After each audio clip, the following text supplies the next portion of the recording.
ஏசாயா 21:6 சொல்லப்பட்டிருக்கிறது. ஏசாயா 21 அதிகாரம் அதனுடைய 6வது வசனம்.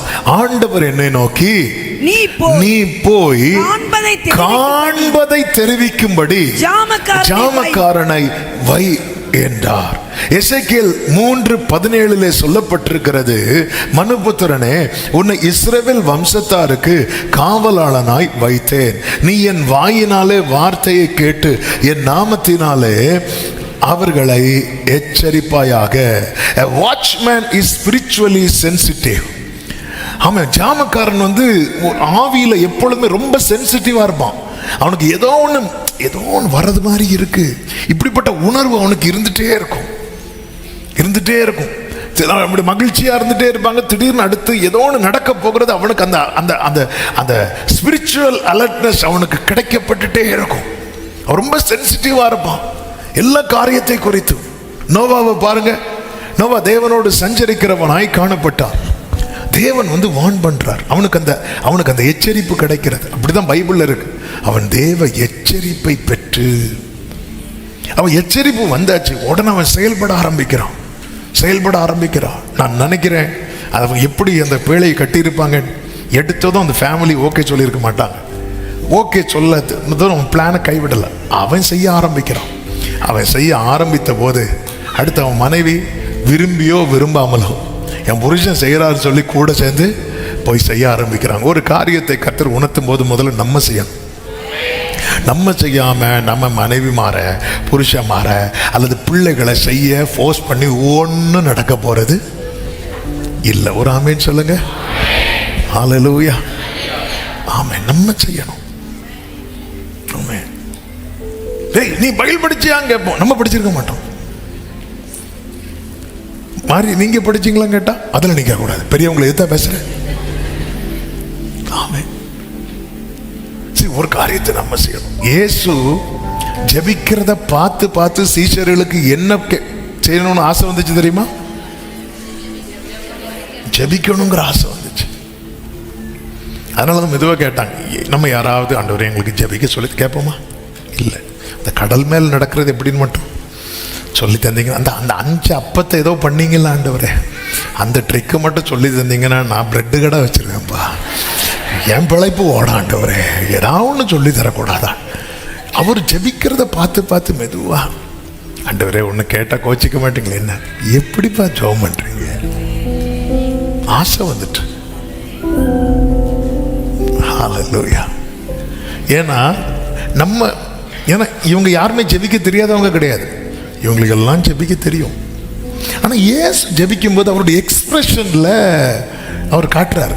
எக்ஸ்பிரஷன்லன்னா ஆமாம், அதாவது இப்போ ஃபோன் எங்கே வச்சுருக்காங்கன்னே தெரியாது, வழியில் அப்படி பேசிட்டு போகிறாங்க. உண்மையில் பைத்தியமா இல்லை ஃபோனில் பேசிட்டு போகிறானா இப்படிமா, அங்கே வந்தேன் இங்கே போனேன் பார்த்தா காதுக்குள்ளே இங்கே சின்னதாக ஒரு எங்கே வச்சுருக்கானே தெரியாது. ஆனால் ஒரு 30 வருஷத்துக்கு முன்னாடியெல்லாம் நீங்கள் பார்த்தீங்கன்னா எங்கேயாவது ஒரு எஸ்டிடி பூத் இருக்கும், எங்கேயாவது வச்சுருப்போம். அப்போ பார்த்தீங்கன்னா வரிசையாக இருப்பாங்க, ஃபோன் பண்ணுவாங்க, அப்படி கறக்கிட்டு லைன் கிடச்சதும் அப்படி வாங்க வர, இதை பார்க்கறதுக்குன்னு 10 பேர் கீழே இருப்பாங்க. அப்போ இவங்க ஃபோன் டயல் பண்ணி லைன் கிடைச்சதும் அது எங்க தெரியுது அப்படின்னா, இந்த எக்ஸ்பிரஷனை யார்கிட்ட பார்க்குறாங்க தெரியுமா? இயேசுட்ட பார்க்குறாங்க. இவர் இவ்வளோ டயர்டா இருக்காரு, ஆனால் மலையில போய் இப்படி ஜெபம் பண்ணும்போது அடிக்கு திடீர்னு சிரிக்கிறாரு. திடீர்னு அப்பா இந்த ஜெபத்தை எங்களுக்கு சொல்லி கொடுங்க அப்பா. இந்த ஆசை எப்படி வந்துச்சுன்னா அவரை பார்த்து வந்துச்சு. நம்மளை பார்த்து பிள்ளைங்களுக்கு என்ன ஆசை வருது? ஆமே, சில சொல்லுவாங்க என் மனைவியை பார்த்து சர்ச்சுக்கு போகணுங்கிற ஆசையே போச்சு. இப்படி வரணும். நோவா இப்படிதான் செய்யறாரு. செஞ்சதும் மனைவி ஜாயின் பண்றாங்க, பிள்ளைங்க ஜாயின் பண்றாங்க, மருமக்கள் ஜாயின் பண்றாங்க. இவங்கெல்லாம் ஜாயின் பண்ணதும் காட்டு மிருகங்கள் நாட்டு மிருகங்களும் ஜாயின் பண்ணது. ஆமே, ஹல்லேலூயா. அந்த காட்டு மிருகங்கள் ஜோடி இவங்கள போய் பிடிச்சிட்டு வந்தாங்க. பிடிக்க முடியுமா? சிங்கமே ஒழுங்கா பேழைக்கு வா சொல்ல முடியுமா? சொல்ல போனவரை காணாது, தேடி போனவங்களையும் காணாது. ஆமா, ஆனா கரெக்டா வருது பாருங்க. ஒரு ஆதி மனுஷன் நல்லா இருந்தான்னு அந்த மிருகங்கள்லாம் எவ்வளோ நல்லா இருந்திருக்கும் தெரியுமா? உள்ளதான் இருந்துச்சு, யாரையும் பிடிச்சு சாப்பிடல. உள்ள எப்படி அதெல்லாம் தேவனுடைய, அதான் அவர் அனந்த ஞானம் உள்ளவர், அவருடைய ஞானம் கணக்கிடப்பட முடியாது. நல்ல கரங்களை தட்டி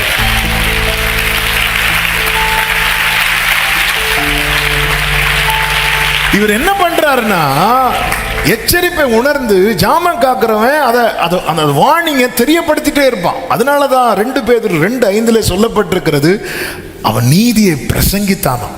என்ன நீதி? இந்த பேழைக்குள்ள வந்துருங்க, அழிவு வரப்போகுது, பேழைக்குள்ள வந்துருங்க, காப்பாற்றப்படுவீங்க, பேழைக்குள்ள வந்துருங்க, இதான் நீதி. இவன் பிரசங்கத்தை கேட்டு மனுஷன் வந்தானோ இல்லையோ, மிருகங்கள் வருது.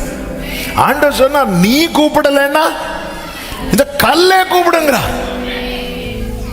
ஆமே, இன்னைக்கு இந்த நீதியை பிரசங்கிக்கிறவர்கள் தான் நோவாக்கள். என்ன நீதி? இந்த பேழைக்குள்ள வந்துருங்க. யாரு பேழை? கிறிஸ்து. காக்கப்படணுமா? Simple gospel. வருகிற அழிவுக்கு தப்பு வைக்கப்படணுமா? இயேசு கிட்ட வாங்க, நீங்க காக்கப்படுவீங்க. நீங்க யாரா இருந்தாலும் காக்கப்படுவீங்க. நீ யானையா இருந்தாலும் காக்கப்படு, பூனையா இருந்தாலும் காக்கப்படும். பேழைக்குள்ள வந்தவங்க காக்கப்பட்டாங்களா? யாரா இருந்தா?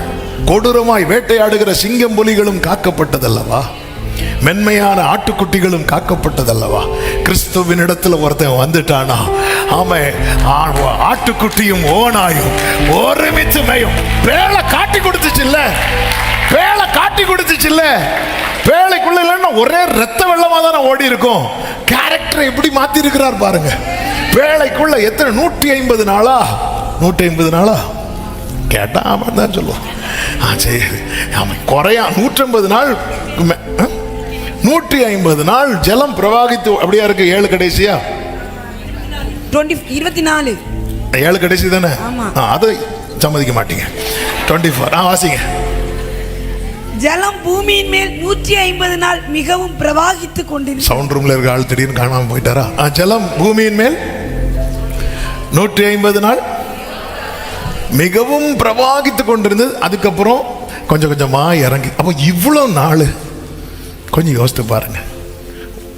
எப்படிங்க? ஒருவேளை இந்த மற்ற மிருகங்கள் தான் இந்த பெரிய மிருகங்களுக்கு ஆகாரம்னா ஒரே நாளில் முடிஞ்சிருக்கும், அல்லது ஒரு வாரத்தில் முடிஞ்சிருக்கும். அப்படி அல்ல. இதெல்லாம் எதுக்கு காப்பாற்றினார்னா, அடுத்த பூமியை அதான் ஜோடி ஜோடியாக சேர்க்கிறார்.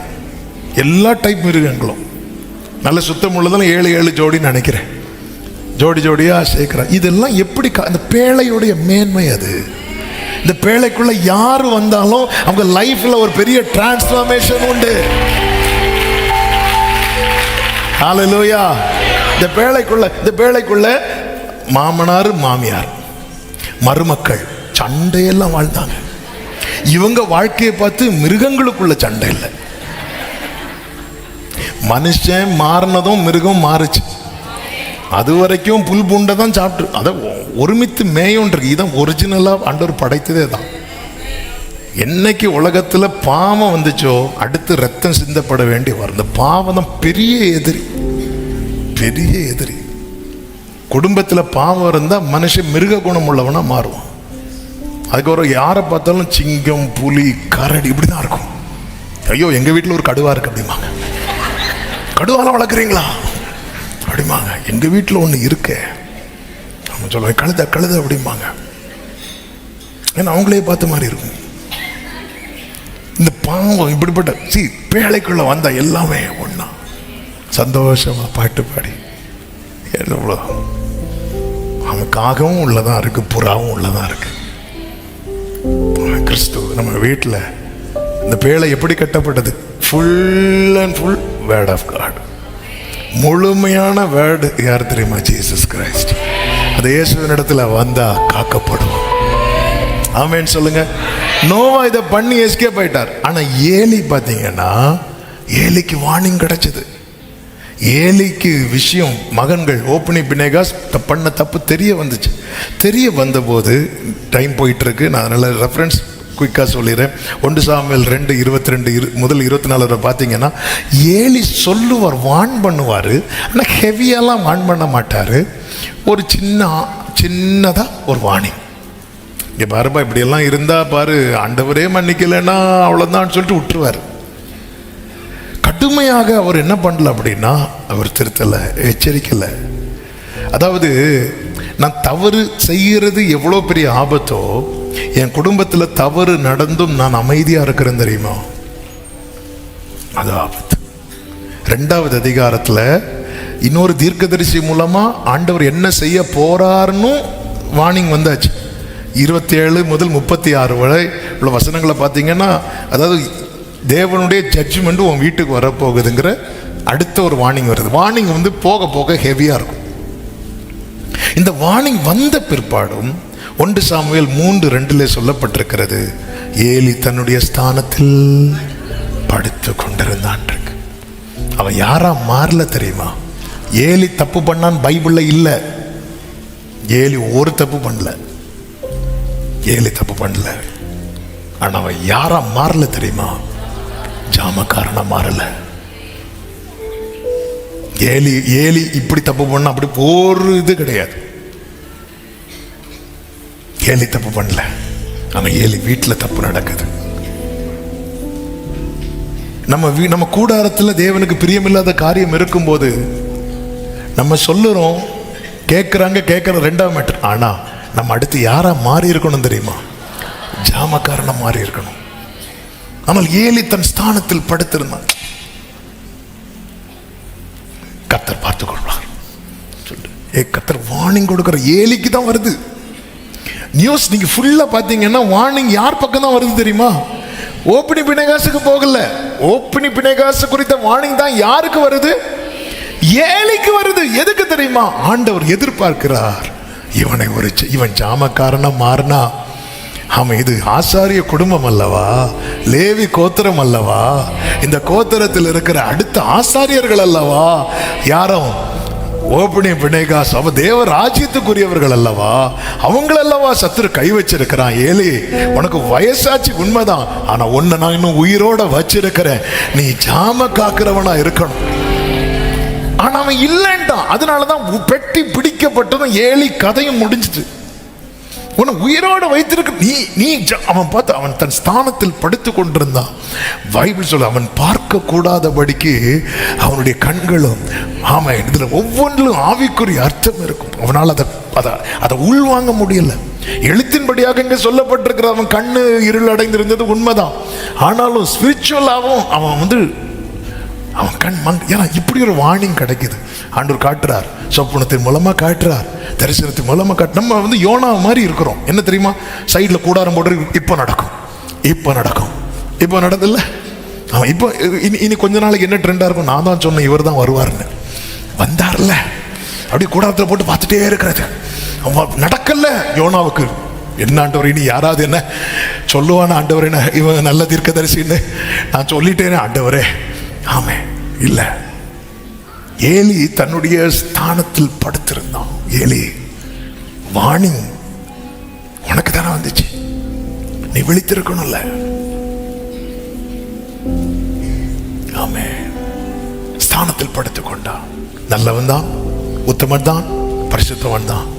ஆனா குடும்பத்துல தேவனுடைய ஜட்ஜ்மெண்ட் வரப்போகிறது என்கிற எச்சரிப்பு கிடைத்தும் தன் ஸ்தானத்தில் படுத்துக் கொண்ட போது ஆண்டவருடைய பார்வை ஏலியை விட்டு திரும்புது. என்னைக்கு ஏலியை விட்டு பார்வை திரும்புதோ ஜட்ஜ்மெண்ட் கூடாரத்துக்குள்ள வந்துட்டு.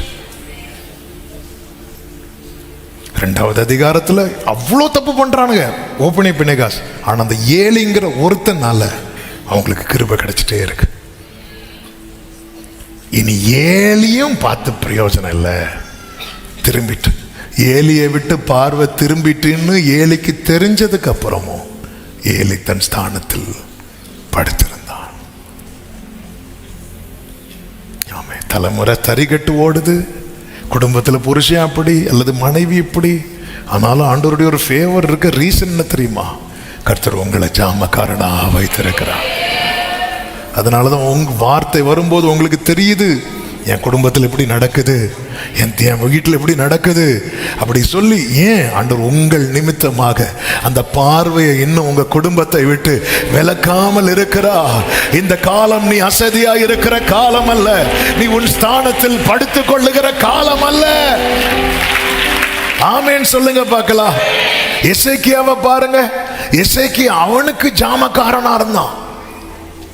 எசேக்கியா அவனுக்கு ஜாமக்காரனா இருந்தான். ஆனா அவன் தலைமுறைக்கு ஜாமக்காரனா இருக்குல்ல. எசேக்கியாவுக்கு வருது என்ன, உன் வீட்டு காரியத்தை ஒழுங்குபடுத்தி நீ பிழைக்க மாட்டேன் அழுதான். அவனுக்கு ஜாமக்காரனா இருக்கிறான். ஆனா தலைமுறை காரியம் வருகிறது. ஏசாயா 39வது அதிகாரம் 5 முதல் 8 வரை உள்ள வசனங்களை பார்க்கும்போது வாசியுங்கள்.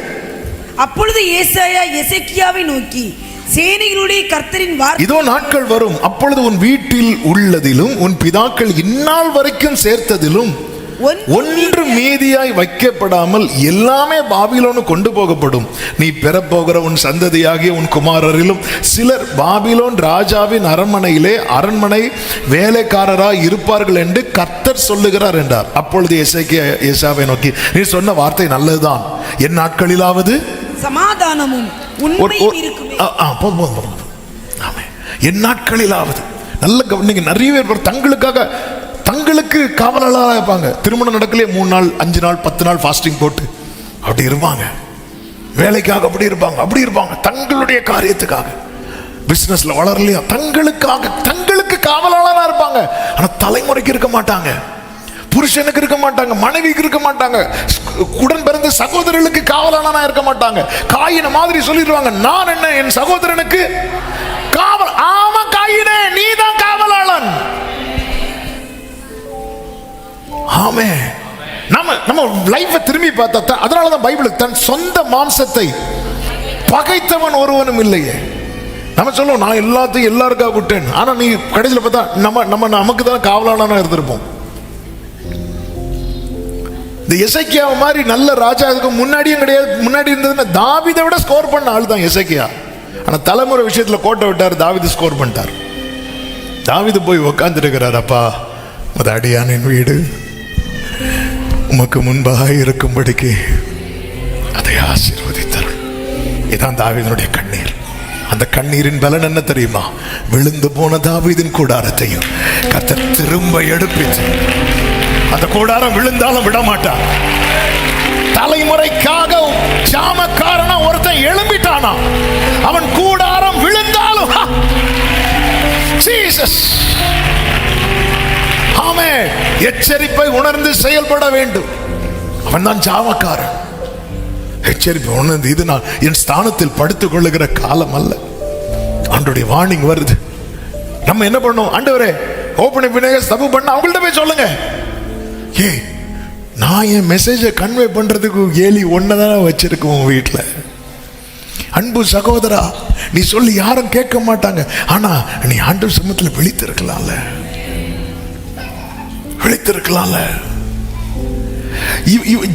ஜெபத்தையே விட்டுட்டான். அதனாலதான் ஒரு அன்னாள் என்கிற ஒரு ஸ்திரீ ஆலயத்துல வந்து மனம் கசந்து அழுது ஜெபிக்கிறத கூட இவனால உள்வாங்க முடியல. இந்த பிரேயர்லாம் மறந்துட்டார் ஏலிக்கு. அவரை பொறுத்த இது என்ன ரொம்ப நேரம் சர்ச்சில் இருக்கு, இது போனாதான் கதவும் போட்டணும், நம்ம இது போகாம நமக்கும் வீட்டுக்கும் போக முடியல. எப்படிப்பட்ட ஒரு நிலைக்கு. என்னம்மா காலையிலேயே போட்டு வந்துட்டியாமா அப்படின்னு கேட்டார். காலையிலேயே ஓரளவு இது ஒரு மனம் கசந்து ஒரு அம்மா இருந்து அழுது தெரியல. ஏன் பழக்கமே மறந்து போச்சு ஏலிக்கு. ஒரு காலத்தை, அதான் உன் இள வயதின் பக்தியை நான் நினைச்சிருக்கிறேன். நீ வாழ்க்கைப்பட்ட போது உனக்கு உண்டாயிருந்த நேசம், நீ இரவு நீ காலையிலிருந்து நைட்டு வரை உழைத்து வந்த பிறகும் 1 மணி நேரம் அது என் சமூகத்தில் இல்லாம நீ என்னைக்கு தூங்க போயிருக்கிற? உனக்கு நீ காவலாளனா இருந்தியே, இன்னைக்கு உன் குடும்பம் தள்ளாடிட்டு இருக்கு தெரியுமா? உன் குடும்பத்துக்குள்ள வெள்ளம் ஏறிட்டு இருக்கு தெரியுமா? உன் குடும்பம் கண்மலை மேல கட்டப்படுவதற்கு பதில் மணல் மேல கட்டப்பட்டிருக்கு தெரியுமா? ஏன் உன்னால் ஜாமக்காரனா இருக்க முடியவில்லை? என் நாட்களிலாவது நான் இருக்கிறது வரைக்கும் நல்லா இருந்துட்டு போனோம். இது அல்ல கர்த்தர் கர்த்தருடைய எதிர்பார்ப்பு. அதனாலதான் தாவீது ஜாமக்காரனா இருந்ததுனால கர்த்தர் பாராட்டின கிருபை என்ன தெரியுமா? கர்த்தர் தாவீதுக்கும் அவன் சந்ததிக்கும் எந்த காலம் வரைக்கும் கிருபை செய்வார் இருக்கு தெரியுமா? சதா காலமும் கிருபை செய்வார். தாவீதுக்கு ஒரு விளக்கு எரிந்துட்டே இருக்கும், அவன் கொம்பு உயர்த்தப்பட்டுட்டே இருக்கும். என கேட்கிற அன்பு சகோதரா சகோதரி, உன் குடும்பத்துக்கு ஜாமக்காரன் நீதான். ஆமென் சொல்லுங்க பார்க்கலாம். மூன்றாவதாக மூன்று காரியத்தை குயிக்கா சொல்லி நான் ஜெபிக்க விரும்புகிறேன். காலத்தை நிதானிப்பவன் தான் ஜாமக்காரன். காலத்தை நிதானிப்பவன். ஆமென். ஏசாயா 21வது அதிகாரத்துல தான் நம்ம பார்த்தோம் ஜாமக்காரன வை என்று சொல்லப்பட்டிருக்கிறது. அதனுடைய 11வது வசனம் 12வது வசனத்தை பார்க்கும்போது தூமாவின் பாரம் என்று சொல்லப்பட்டிருக்கிறது. அடுத்ததாக சேயீரிலிருந்து என்னை நோக்கி ஜாமக்காரனே இரவு எவ்வளவு சென்றது என்று கூப்பிட்டு கேட்க அதற்கு ஜாமக்காரன் விடியற்காலம் வருகிறது, ராக்காலமும் அவனுக்கு தான் தெரியும். எப்போ விடியற்காலம், எப்பொழுது ராக்காலம். ஜாமக்கார் விடியற்காலம் என்கிறது என்ன தெரியுமா? கிரியை செய்யும் காலம், கிருபையின் காலம். ராக்காலம் என்பது என்ன தெரியுமா? கிரியை செய்யக்கூடாத காலம், அந்தகாரத்தின் காலம். என் குடும்பம் இன்னைக்கு, என் குடும்பத்தில் இன்னைக்கு காணப்படுவது விடியற்காலமா ராக்காலமா என்பது யாருக்கு தான் தெரிவிக்கப்படும் தெரியுமா? ஜாமக்காரனுக்கு தெரிவிக்கப்படும். விடியற்காலமா சந்தோஷமா கிரியை நடப்பியுங்கள், காரியத்தை நடப்பியுங்கள், திருமணமா நடப்பியுங்கள், எந்த ஒரு காரியம் நடப்பியுங்கள். அது விடியற்காலம், அது தேவனுடைய கிரியை நடப்பிக்கும் காலம். நம்ம நிறைய ராக்காலத்தில் செய்கிறோம். அந்த ராக்காலம் என்பது கிரியை செய்யக்கூடாத காலம். இது வந்து நமக்கு விடியற்காலம் ராக்காலம் என்னன்னா கலண்டரை பார்ப்போம். இன்னைக்கு செவ்வாய். ஒரு தேவ பிள்ளைக்கு தேவன் தெரியப்படுத்துவார், தேவன் தெரியப்படுத்துவார். ஜாமக்காரன் கேளுங்கிறார் ஏசாயாட்ட. நீ உனக்கு ஜாமக்காரனை வை, ஜாமக்காரனை வச்சாச்சு ஆண்டவர், இது என்ன காலம்? ஜாமக்காரன் கேளுங்கிறார். அதன் அர்த்தம் என்ன? அப்படி உத்தரவாதம் எடுக்கிறவனுக்கு தான் தேவன் காலத்தை சொல்லுவார். பார்வோனுக்கு சொப்பனத்தை சொன்னார், யோசேப்புக்கு காலத்தை சொன்னார். காலத்தை சொன்னாரா இல்லையா? 7 வருஷம் செழிப்பின் காலம், அடுத்த 7 வருஷம் பஞ்ச காலம். செழிப்பின் காலத்தில் அனுபவித்திருக்காமல் செழிப்பின் காலத்தில் சேர்க்க ஆரம்பிச்சுட்டான். ஏன்னா அவன் ஜாமக்காரன், அவன் ஜாமக்காரன்.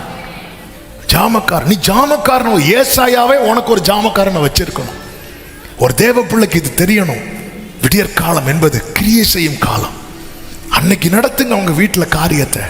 அதை விட்டுட்டு நான் லென்த் டேஸ்ல நடத்த மாட்டேன், அதை தொடர்ந்து இதெல்லாம் நமக்கு விடியற்காலம். அந்த காலம் உங்க உங்க உங்க உங்க இதுல நான் கை வைக்கல.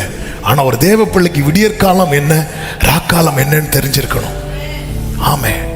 ஹலோ, ஆண்டவரே சொல்வார்ல, இது பகற்காலம் இருக்கு மட்டும் நான் என்னை அனுப்பினவருடைய கிரியை செய்ய வேண்டும்.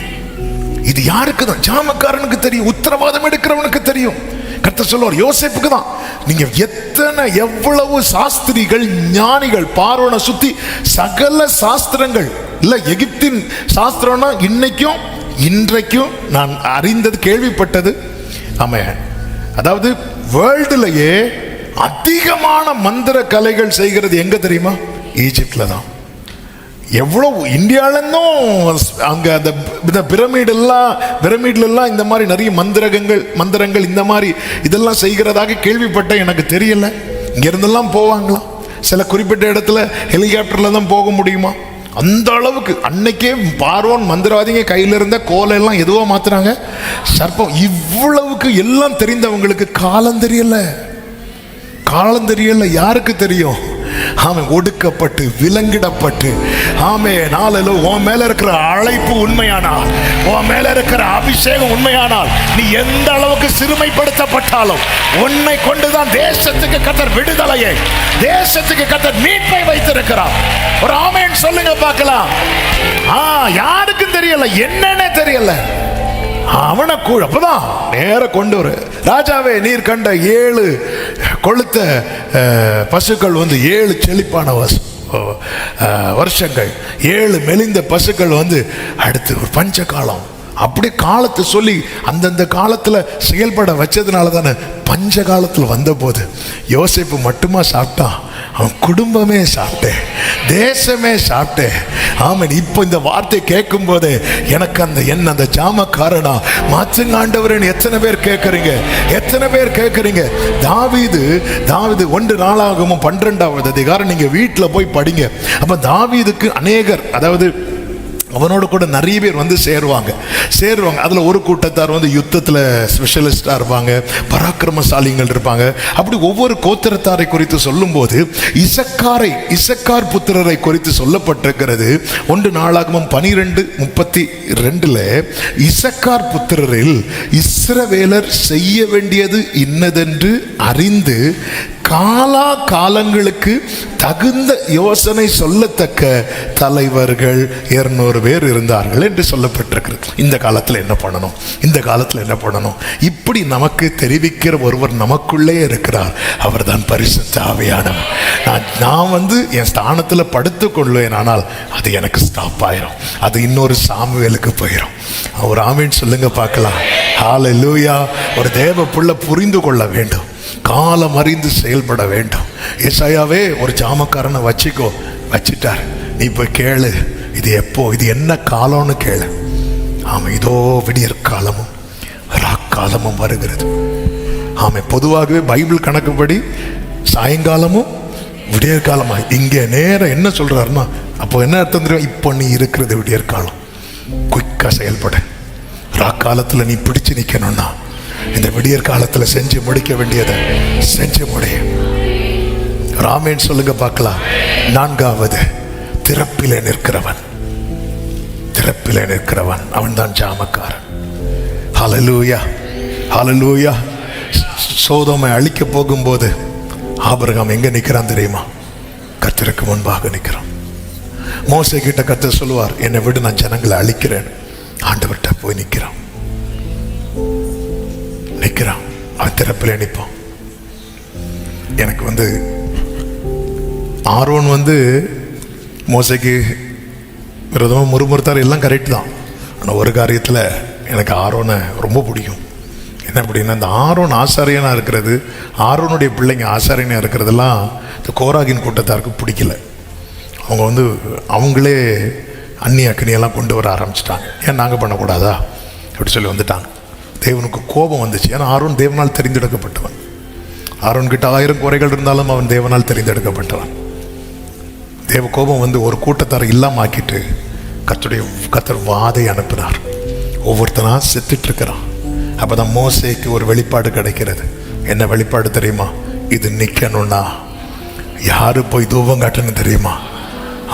ஆரோனே, நீ ஓடி போய் உயிரோடு இருக்கிறவர்களுக்கும் மறித்தவர்களுக்கு முன்பு நடுவாக நில்லு.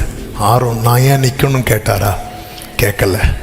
அவன் தன்னை இந்த அளவுக்கு பேசினாலும் இந்த இடத்துல கர்த்தர் ஜாமக்காரனா வைத்திருப்பது என்னை தான் சொல்லி ஆரோன் ஓடுறான்.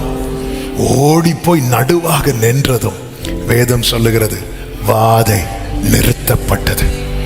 ஆண்டவர் அடுத்த அதிகாரத்திலேயே ஆரோனுக்கு ஆமேன் ஒரு மேன்மையை கொடுத்தார். அந்த மேன்மை என்ன தெரியுமா? எல்லா கோத்திரத்திலிருந்து ஒரு கோலை வாங்கு, அந்தந்த கோத்திரத்தில் அந்தந்த கோத்திரத்தின் பெயரை எழுது. ஆனால் லேவி கோத்திரத்தில் லேவின்னு எழுதாம ஆரோன் எழுது. ஆமென், ஆரோன் எழுது. ஜாம காக்கிறவன், ஜாமக்காரனாய் செயல்படுகிறவனை எல்லா கண்களுக்கு முன்பதாக கர்த்தர் மேன்மைப்படுத்துவார். 20வது அதிகாரத்தில் ஆரோன் ஓட்டம் முடியுது. 20வது அதிகாரத்தில் ஆரோன் ஓட்டம் முடியுது. 16வது அதிகாரம் வரைக்கும் ஆரோன் அத்தனை நிந்தையை சுமந்துட்டு வருகிறான். 17வது அதிகாரத்தில் அவன் கோலை துளிர்விட வைத்து அதை எல்லா கண்களுக்கு முன்பாக காண்பித்துதான். ஆமென். அதன் பிறகுதான் ஆரோனுடைய ஓட்டத்தை கர்த்தர் முடிக்க வைக்கிறார். ஜாமம் காக்கிற ஜாமக்காரனாய் செயல்படுகிறவர்களுக்கு கர்த்தருடைய ஆவியானவர் தருகிற தீர்க்க தரிசன வார்த்தை என்ன தெரியுமா? வருடங்கள் ஆகிறது என்று கலங்காதே. உன் கோல் துளிர்ப்பதை, உன் கோல் துளிர்ப்பதை, உன் கோல் துளிர்ப்பதை, நீ இத்தனை காலம் வடித்த கண்ணீர், இத்தனை காலம் பட்ட பிரயாசம், இதை காணாமல் உன் ஓட்டம் முடியாது. நல்ல கரங்களை தட்டி ஹalleluya. உன் கோல் துளிர்ப்பதை காணாமல். ஒரு ஆமென் சொல்லுங்க பார்க்கலாம்.